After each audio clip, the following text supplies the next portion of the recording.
For more on the FIFA scandal, Didier Morais joins us from New York. He's a sports reporter and provides analysis on some of the biggest stories in the world of sports. Welcome to the broadcast. Thanks for joining us.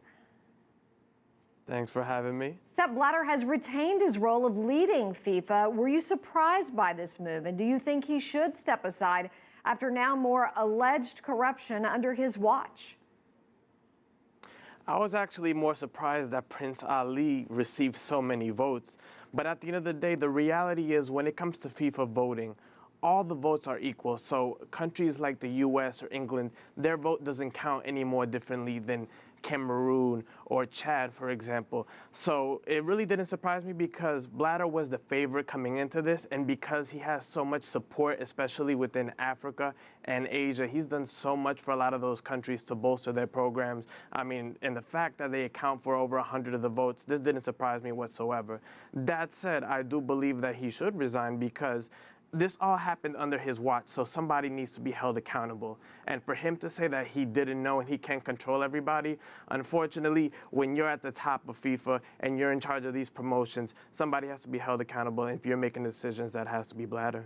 That's right. And Dan Williams was just saying in our report before you came on, Didier, that he said that Blatter was responding, saying this could have been some sort of conspiracy theory against him. This is not the first time that these allegations have come up. He's promised to keep the World Cups in Russia and Qatar and rejected pressure to move them. How do you view the move?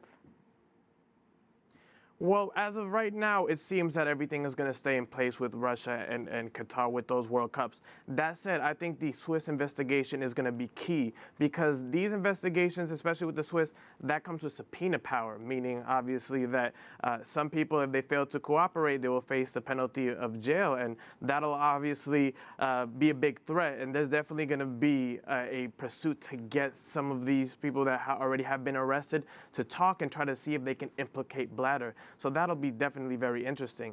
The other concept you could potentially look at is, will Europe or will the US boycott FIFA? Will they potentially boycott these future World Cups because they're under investigation? As we've seen now that Blatter is coming after the US and coming after Europe, I mean, it seems that we have a war on our hands coming on.